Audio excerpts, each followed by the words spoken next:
America's godly heritage. We talk about anything that affects your faith, your family, or your freedom. So don't go anywhere, because Point of View starts right now.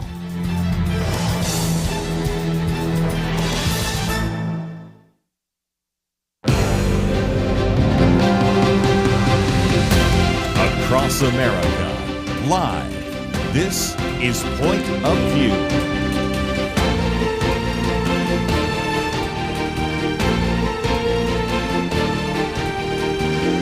And now, Kerby Anderson.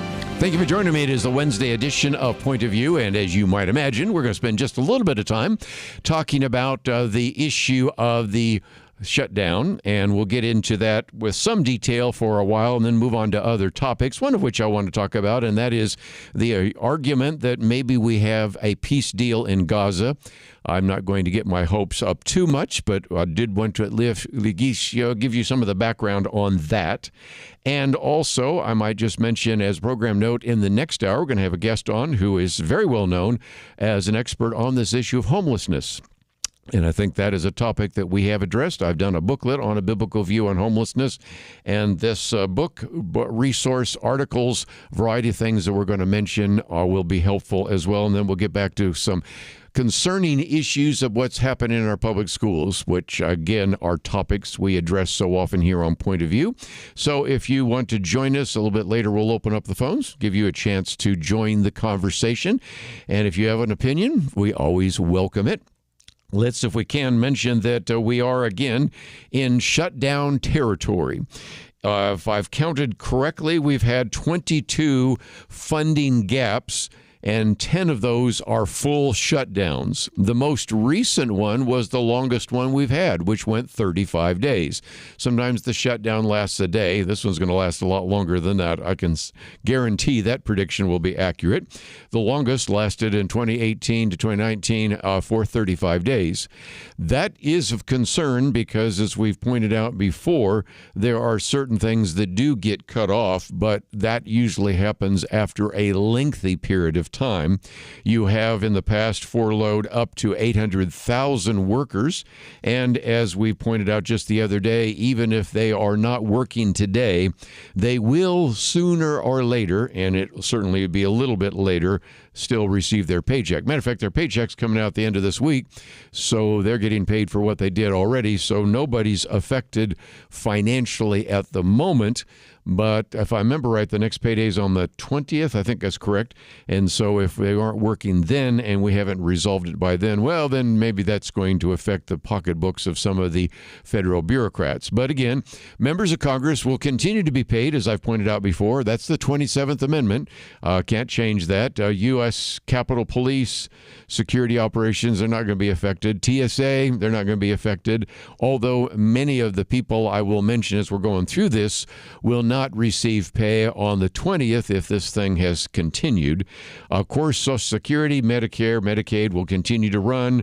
Some services may be cut back. If you called up Social Security Administration today, the office might have been closed. Veteran service, the same kind of thing. Food stamps will certainly continue, but could be impacted, there's my point, if this lasts more than 30 days.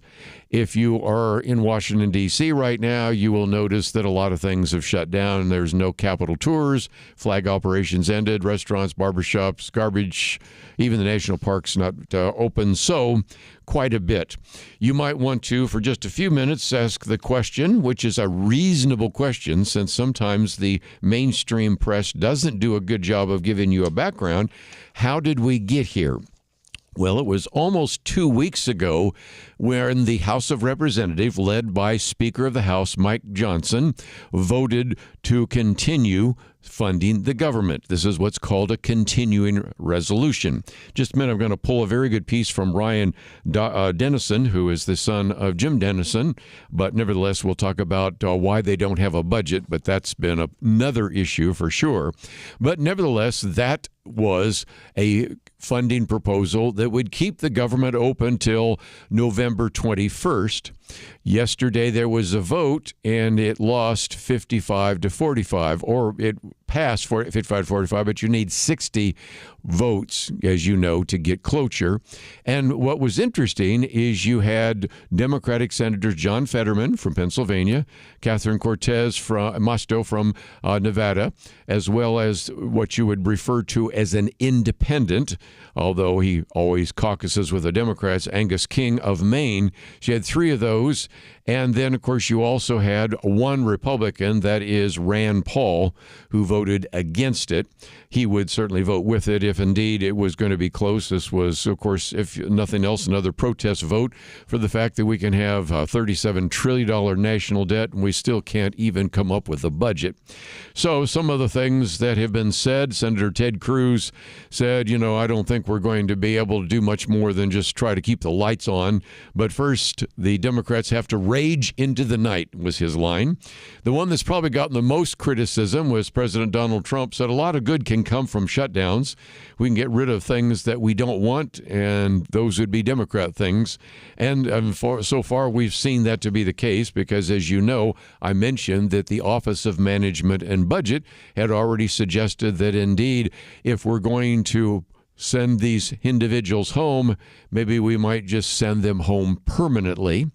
There is an argument, and I want to try to sort through some of these arguments from the Democrats that say, look, we need to negotiate right now on the issue of these subsidies for what's called the Affordable Care Act, oftentimes referred to as Obamacare.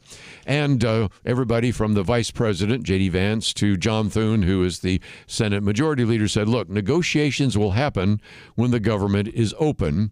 And so this is, again, one of those issues where there is this argument being made by Democrats that, well, we really do need to have some kind of clarity about whether or not there are going to be any sort of subsidies.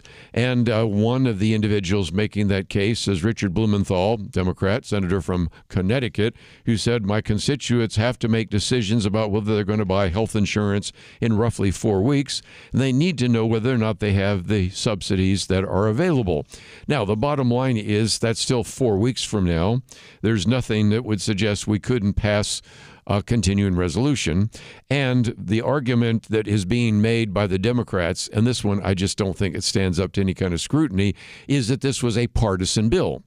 And as most of the Republicans have mentioned, this continuing resolution is exactly the kind of continuing resolution in the past that Chuck Schumer would routinely pass if it was President Biden in the Oval Office, but this time will not, and refers to it as partisan only because he was not invited to a discussion about this with John Thune or even with the Speaker of the House, Mike Johnson. So that's the best you can come up with for their argument, and it isn't a very compelling one.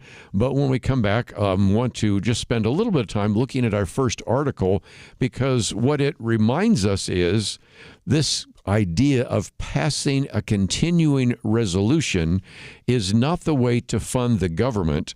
And this has been a problem for a long time. And I want to explain why, and why we keep having these shutdowns, and why we always have to deal with spending gaps and all sorts of other issues that certainly are not making us feel comfortable about the way in which government funds the very necessary processes and very necessary services of the United States government. So we'll come back and talk about that. It's our first article, and we'll be back right after these messages.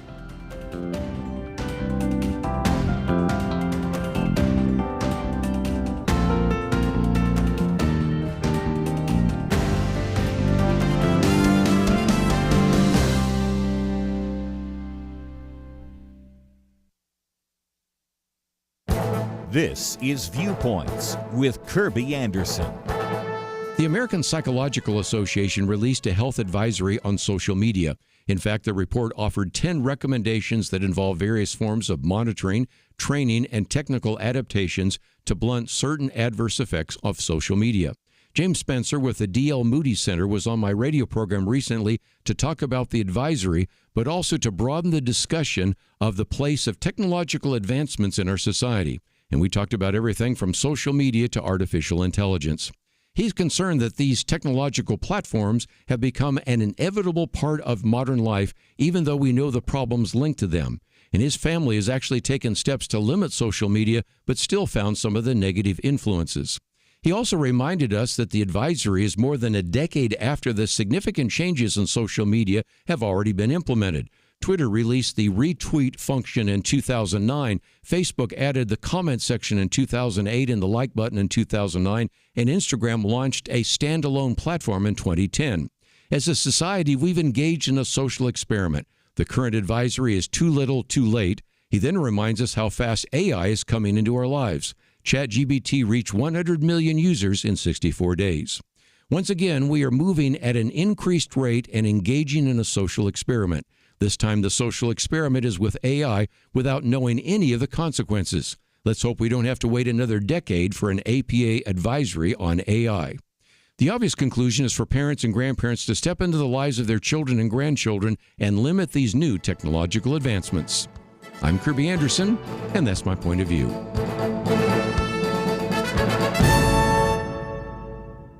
Go deeper on topics like you just heard by visiting pointofview.net. That's pointofview.net.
You're listening to Point of View, your listener-supported source for truth. Back once again, let's, if we can, go to our first article here. It is written by Dr. Ryan Dennison. And Jim Dennison, who's been on the program with us many times before, Ryan has also by phone, wrote, of course, yesterday about this issue of the shutdown. But I thought it was really good that Dr. Ryan Dennison went back to explain why Congress can't pass a budget. Now, you are listening in your particular state, and your particular state in its legislature has to pass a balanced budget. That is required in every state. And it probably has a budgetary process that makes a lot more sense than the federal government's budgetary process. And he begins, that is Ryan Dennison, by pointing out that 6 months ago we were dealing with this.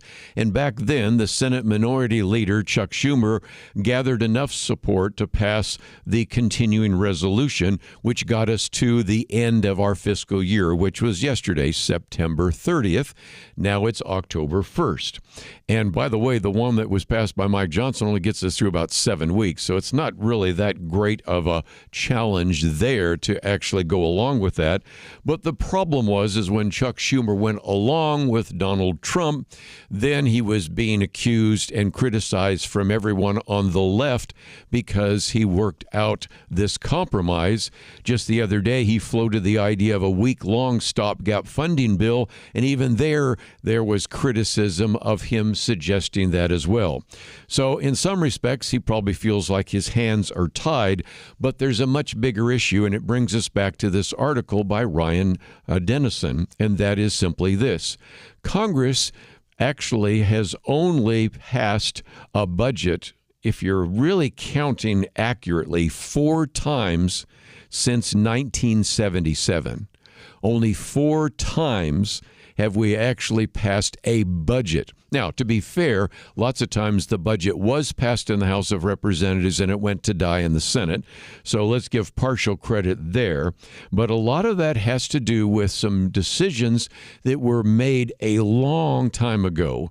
Congress adopted this current format, he points out, in 1974. And the idea at the time might have made a little bit of sense, but it makes no sense now.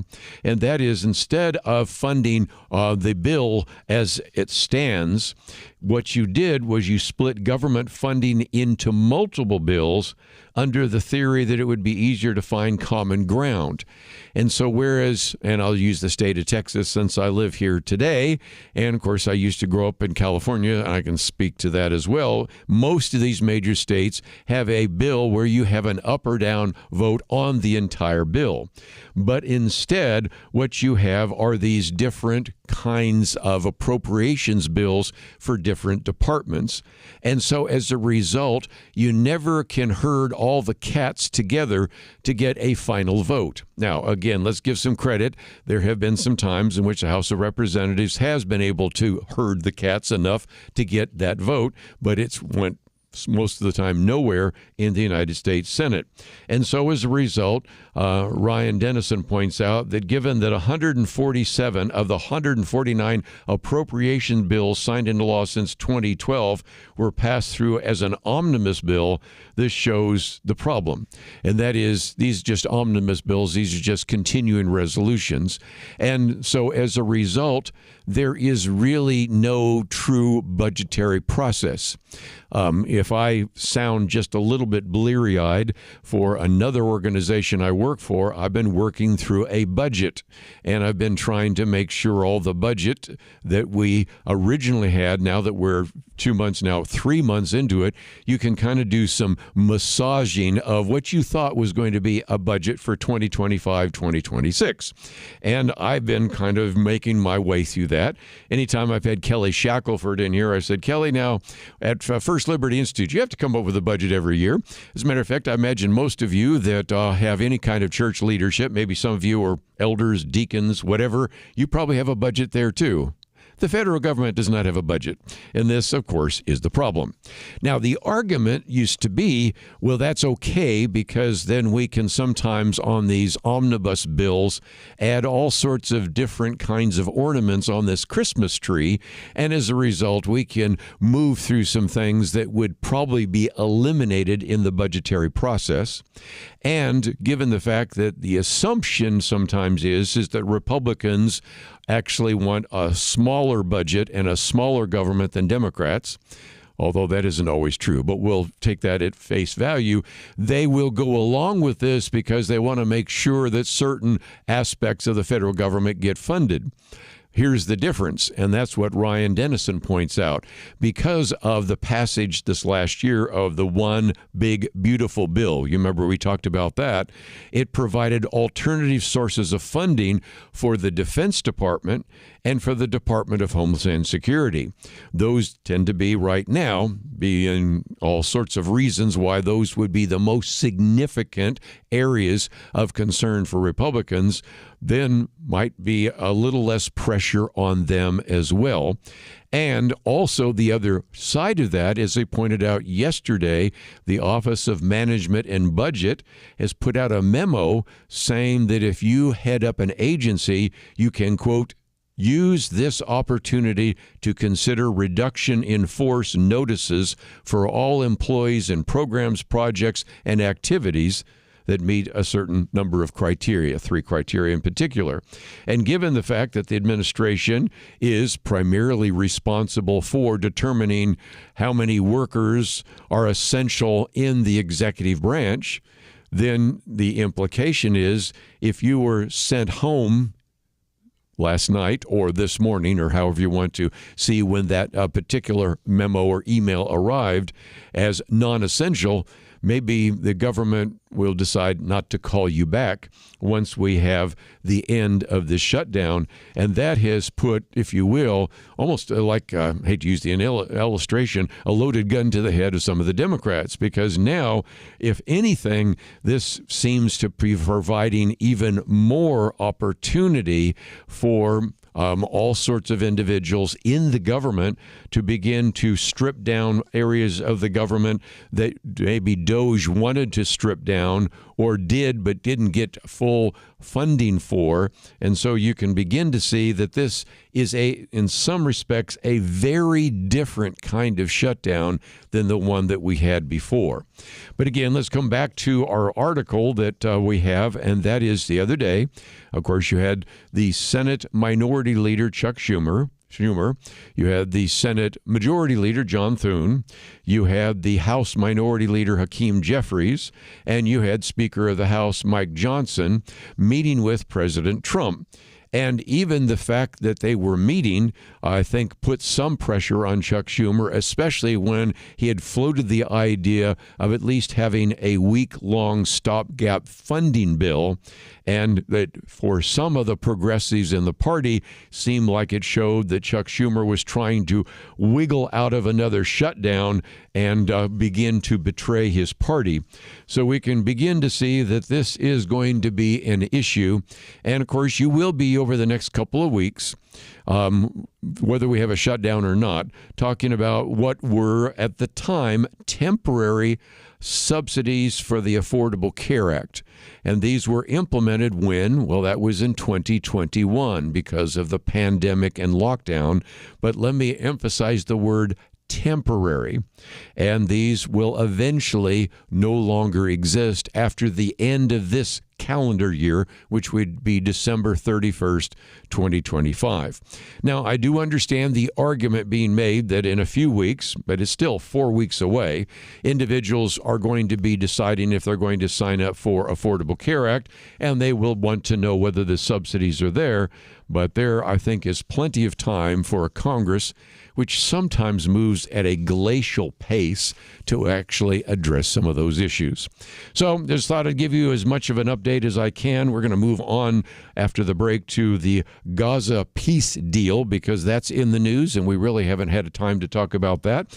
But I thought while we're talking about money, I've had a few of you say, well, are we doing any better given the fact that I announced yesterday that we were only at about 60% of the funding for our truth team last week.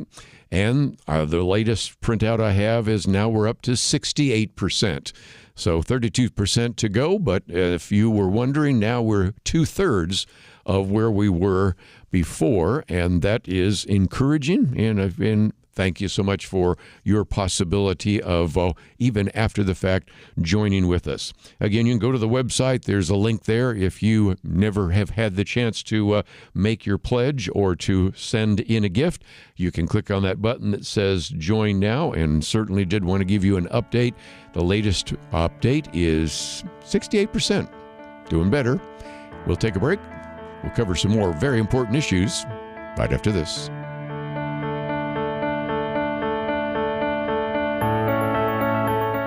The Bible tells us not to worry, and yet there is a lot of worrying stuff in our world today. Thankfully, the Bible doesn't stop at telling us not to worry. God gives us a next step. He says we need to pray. But sometimes even knowing what to pray can be difficult. And that is why Point of View has relaunched our Pray for America movement, a series of weekly emails to guide you in prayer for our nation. Each week, you'll receive a brief update about a current issue affecting Americans, along with a written prayer that you can easily share with others. We'll also include a short free resource for you in each email so you can learn more about the issue at hand. Will you commit to pray for America? Go to pointofview.net. Click on the Pray for America banner at the top of the page to subscribe. Again, that's pointofview.net. Click on the Pray for America banner. Let's pray together for God to make a difference in America. Point of View will continue after this.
You are listening to Point of View.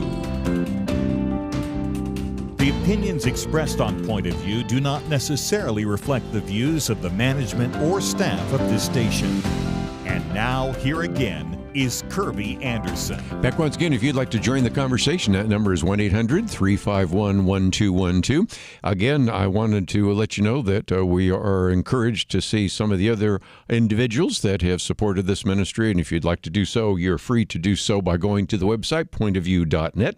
As you go there, you're going to see my second article is one that comes from the Washington Times, and it's something that actually happened on Monday. I was going to talk about it yesterday, but I thought I would pull this article with our number 3 article because they all relates to what is going on in Israel, the Middle East, and in particular Gaza. And this article by Jeff Murdoch says Israeli Prime Minister Benjamin Netanyahu agreed on Monday to support President Trump's 20-point plan to end the war in the Gaza Strip. And both leaders said Hamas must accept the deal or Israel will have the full backing of the U.S. to eliminate the terrorist group. This is known as carrot and stick, and it's a big stick, and it is also something else that is going to even more significantly marginalize the leaders in Gaza, Hamas, because at the time, at the press conference, and I think there have been some since then, but at the time, President Trump said that Jordan, Egypt, Saudi Arabia, the United Arab Emirates, Qatar, and other Arab nations support the plan. So you start looking at, here's Israel, and you look at the countries surrounding Israel, and even some that are further away from Israel, they all support the plan put together by Donald Trump and by his Secretary of State, which is Marco Rubio, and endorsed by, of course, the Prime Minister of Israel, Benjamin Netanyahu. And that is where we stand at the moment. Again, one of the things that Donald Trump said, at a minimum, we're very, very close. I think we're very close, talking about, again, what could be another significant resolution. Now, right now, of course, there is a very good reason why the Israeli Prime Minister Benjamin Netanyahu is willing to accept this, because he is facing mounting pressure and even global isolation over Israel's military offensive in a famine-stricken area of Gaza City. Not to downplay that, but I thought it was interesting that even Bill Maher, who is a liberal and an atheist, nevertheless had Nancy Mace on and was talking about the, was it now 100,000 or more Christians that have been killed in Nigeria, and it hasn't even been covered at all. And the point he was making is, well, the whole world is talking about what's happened in Gaza City, not to minimize that in the slightest, but to talk about another order of magnitude that doesn't even get any press time, and I think it's an illustration there.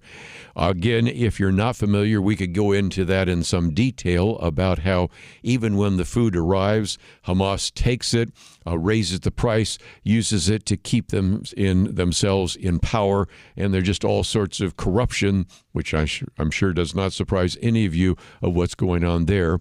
But under the White House plan, which has been billed as President Donald Trump's vision for peace in the region, Israel would immediately begin a phased withdrawal from Gaza, would suspend military operations. In exchange, Hamas would release the remaining Israeli hostages within 48 hours, and then there's a blueprint that would call for economic development to rebuild Gaza, which desperately needs to be done. But my fear is that if you don't remove Hamas, then you're going to have the same problem as before. Concrete that comes in that's supposed to be used to build buildings is instead used to build various underground tunnels. Food, which is supposed to feed hungry kids, goes to individuals who raise the price and thus maybe increase their financial benefits, and just all sorts of things that could have been done to enhance the life of the individuals there in Gaza, but instead has made their life even worse. And, of course, all that goes back to, of course, the attack of Hamas on Israel back a year ago October, but 2 years ago now. And it just is a reminder of the tremendous devastation that has been taking place there. And so I thought with that peace deal as an article, I would come to something else that has been taking place, and that is ahead of the meeting which had Donald Trump and Benjamin Netanyahu meeting. You had over 200 evangelical leaders who were urging President Donald Trump to defend Israel's right to exist and to exercise sovereignty over a biblical heartland, which they refer to, of course, as Judea and Samaria, but known in the West as the West Bank. Now, the letter was organized by our friends there at the Family Research Council. It was sent on Sunday, as there were reports at the time that Benjamin Netanyahu had plans to raise the possibility of annexing parts of the West Bank, which had been occupied by Israel since 1967, despite Donald Trump's stated opposition to such a move. And so the particular letter, and if you'd like to read about this is about a 3-page article that goes into it, but also has a link to the original letter, has the title, Standing with the Biblical Heart of Israel. One of the things the letter says is restricting or even discouraging Israel's right to exercise sovereignty over the biblical heartland, that would be Judea and Samaria, will not bring peace. It will only prolong conflict and increase threats, not only to the Jewish people, but also the Palestinians who genuinely desire peace. The evangelical letter urges Donald Trump to reaffirm, this was before, of course, that meeting, the biblical and historical truth that Judea and Samaria are not only part of Israel's history, but they're also part of Israel's identity. One other place in the letter, it says, sovereignty over this land is Israel's God-given right, and for the sake of justice and lasting peace, it must be recognized. Now, you might wonder, well, who signed the letter? I won't give you all the names, but let's give you just kind of a veritable who's who, many of whom, as a matter of fact, most of whom have been on the program. That would be Pastor Gary Hamrick of Cornerstone Chapel in Leesburg, Virginia, Pastor Jack Hibbs of Calvary Chapel, Chino Hills, which he was doing really in his capacity of the Real Life Network, former member of Congress and current dean of Regent University, Michelle Bachmann, and conservative radio talk show host and author Eric Metaxas. Others would be individuals like Dumisani Washington, who heads up the Institute for Black Solidarity with Israel. Of course, the Family Research Council President Tony Perkins, Matt Staver, chairman of the conservative Christian legal organization Liberty Counsel, to mention just a few. And so again, this is a group that is saying, as Christians who stand firmly with the Jewish people, we ask you to continue your courageous leadership by acknowledging Israel's right to exercise sovereignty over Judea and Samaria. Such a step would not only align with biblical truth, but it would also advance peace by grounding policy in reality rather than illusion. Mr. President, your leadership at this critical moment matters. History remember you as the leader who chose to stand with God's covenant and with his people, Israel. So if you'd like to read this, it goes on for a number of pages. Actually, I guess 4 full pages. Lots of great material there that I didn't cover, and just an illustration that this whole question of the Gaza peace deal has behind the scenes a number of evangelicals that are not only looking at Gaza, but looking at the other Palestinian area, oftentimes referred to in the West as the West Bank, biblical Judea and Samaria. And that article there is for you to read as well. Just before we take a break, while we're talking about some other areas of controversy, one of those, of course, has been up there